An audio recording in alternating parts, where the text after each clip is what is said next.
Hello student, Rajkumar from education point. आज हम number system में इरेशनल नंबर करेंगे। इससे पहले कि मैं अपना टॉपिक शुरू करूँ, मैं चाहूँगा कि यदि आपने हमारे चैनल को सब्सक्राइब नहीं किया तो सब्सक्राइब कर दीजिए, ताकि हमारी लेटेस्ट वीडियो आपको टाइम पे मिल जाए, और नोटिफिकेशन के लिए बेल आइकन जरूर दबाएं। ठीक है, चलो शुरू करते हैं। Irrational number. तो इरेशनल नंबर क्या होता है? Irrational number is the number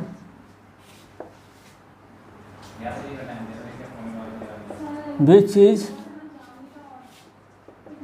in the form of root m, ठीक है, और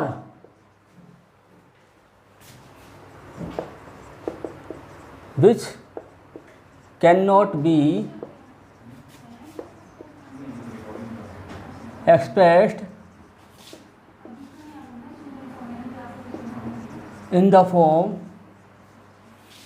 of P by Q। ये डेफिनेशन हमने पिछली वीडियो में हमने पढ़ ली थी, हमारे इससे पहले वाले पार्ट में, तो वह पार्ट जरूर देखें। नंबर सिस्टम का पहला पार्ट जिसमें हमने इरेशनल नंबर की डेफिनेशन पढ़ी थी। ठीक है, अकॉर्डिंग टू दिस डेफिनेशन हमने पाया कि दो तरह के नंबर होते हैं इरेशनल नंबर। पहला, रूट एम में भी कोई पावर कोई भी होती है, मान लो n पावर दिखा दिया जाए, तो कोई भी पावर की हो, रूट कैसे भी नंबर हो, रूट में है, तो ऐसे नंबर को बोलते हैं शर्ड। हिंदी में बोलते से कर्णी। ठीक है, यानी कि ऐसी संख्या जो या तो रूट में हो या फिर जिसको p बाई क्यू के फॉर्म में कन्वर्ट नहीं किया जा सकता, यानी जिसको बटी वाली संख्या में परिवर्तित नहीं किया जा सकता, उसको बोलते हैं इरेशनल नंबर, यानी कि अपरिमेय संख्या।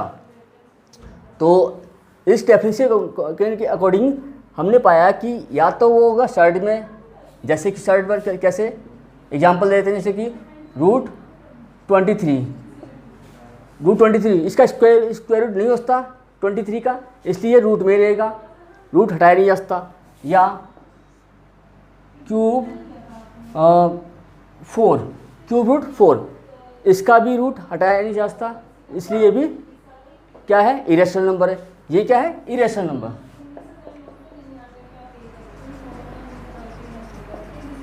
ठीक है, अब दूसरी तरीके का नंबर देखिए, यहाँ पे एक चीज़ और लिखी है कि which can not be expressed in the form of p by Q, यानी कि जिसको p बाई क्यू फॉर्म में कन्वर्ट नहीं किया जाता है, ऐसे नंबर बताइए। इसे ये होता है नॉन टर्मिनेटिंग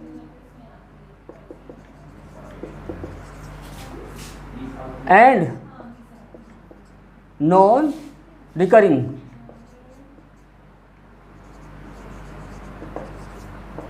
डेसिमल नंबर।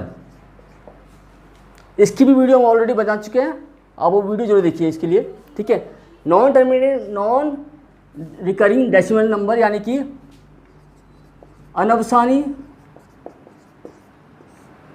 तथा अनावृत दशमलव संख्या, जैसे 1.23223223 ... ये ऐसी संख्या है जिसको हम कन्वर्ट नहीं कर सकते p बाई क्यू के फॉर्म में। और देखिए रूट 2 की वैल्यू होती है 1.414, लेकिन ये भी ख़त्म नहीं होती, ये भी आगे चलती रहेगी, तो ये भी इरेशनल नंबर होता है। और देखिए 0.34434443, तो इस पैटर्न से कोई भी नंबर होगा वो क्या होगा, इरेशनल नंबर ही होगा। ओके, कुछ और एग्जांपल देखिए ज़रा, जैसे रूट 3 की वैल्यू, रूट 3 होता है 1.73 205 ... आगे ये ख़त्म नहीं होगा, चलता रहेगा। पाई की वैल्यू देखिए, क्या आपको पता है पाई क्या कौन सा नंबर है? पाई की वैल्यू जो 22/7 जिसकी वैल्यू हम मानते हैं, ठीक है, लेकिन ये जो है इसकी एग्जैक्ट वैल्यू नहीं है, ठीक है, ये एक्चुअली ये भी इरेशनल है। पाई की वैल्यू अगर आप देखोगे, मैं 5 डेसिमल तक तो इसकी वैल्यू रख लेता हूँ, 14159 डॉट डॉट डॉट। इसकी वैल्यू एग्जैक्ट वैल्यू बहुत लंबी है और वो ख़त्म नहीं होगी। देखिए यहाँ देखिए, पाई की वैल्यू यहाँ दी हुई है 50 डेसिमल प्लेस तक आपको पाई की वैल्यू दी हुई है, तो उसके बाद भी ये कंप्लीट वैल्यू नहीं है, चलती रहेगी, कोई इसका अंत नहीं है। ओके, चलिए आगे बढ़ते हैं।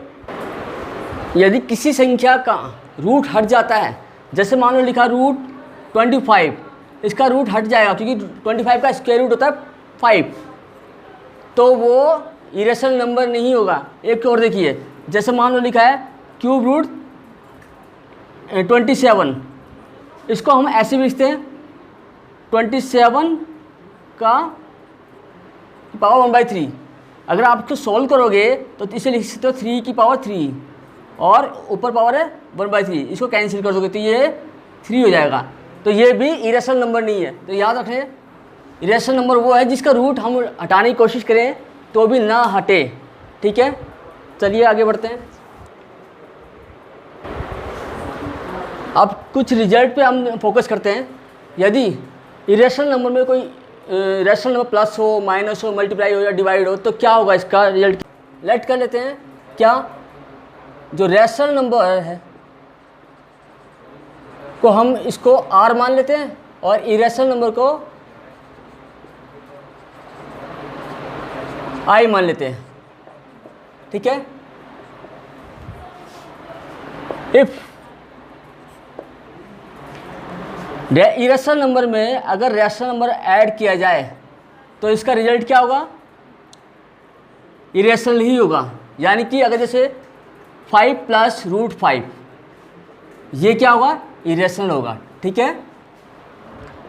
इफ इरेशनल नंबर में को माइनस कर दें रैशनल नंबर तो ये भी इरेशनल होगा, जैसे कि √3 - 3, ये इरेशनल ही होगा। या रैशनल में इरेशनल माइनस कर दें तो भी क्या होगा? ये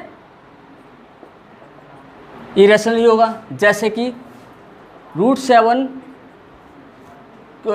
में से √7 माइनस कर दिया है तो ये इरेशनल ही होगा। और देखिए, अगर रैशनल को मल्टीप्लाई कर दिया जाए इरेशनल से तो क्या होगा? ये भी इरेशनल होगा, जैसे 5 √3, ये इरेशनल ही है, ठीक है।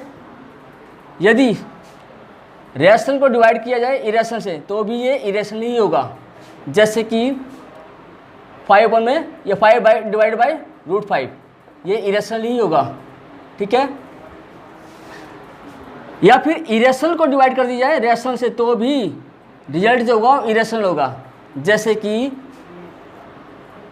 √7/3, ये भी इरेशनल है, ठीक है। तो आपने देखा किसी भी कंडीशन में चाहे रैशनल इरेशनल, चाहे प्लस हो रहे हो, चाहे इनका डिफरेंस निकाला जाए, चाहे डिवाइड कर रहे हो, चाहे मल्टीप्लिकेशन हो, वो इरेशनल ही होगा। एक बात मैं ज़रूर कहना चाहूँगा कि नंबर सिस्टम पे कॉम्पिटिटिव एग्ज़ाम में कई क्वेश्चन आते हैं। आपको अगर नंबर की पहचान करनी है तो आपको ये काइंड्स ऑफ नंबर आपको आना ज़रूरी है, ठीक है। उसी के अकॉर्डिंग आप उसका जवाब दे पाओगे। और एकेडमिक एजुकेशन में भी 9th में 10th में नंबर सिस्टम पे कई क्वेश्चन आते हैं। तो दोनों ही तरीके से देखा जाए, चाहे कॉम्पिटिटिव एग्ज़ाम के अकॉर्डिंग या एकेडमिक एग्ज़ाम के अकॉर्डिंग, ये नंबर सिस्टम जो बहुत ही इंपॉर्टेंट टॉपिक है, ठीक है। तो आशा करता हूँ आपको ये टॉपिक अच्छी तरह समझ आया होगा। अगर ये टॉपिक समझ आया और हमारी वीडियो अच्छी लगी तो हमें कमेंट्स कीजिए, लाइक कीजिए, और इस वीडियो का बेनिफिट अन्य लोगों को मिले तो इसके लिए आप शेयर कीजिए। धन्यवाद।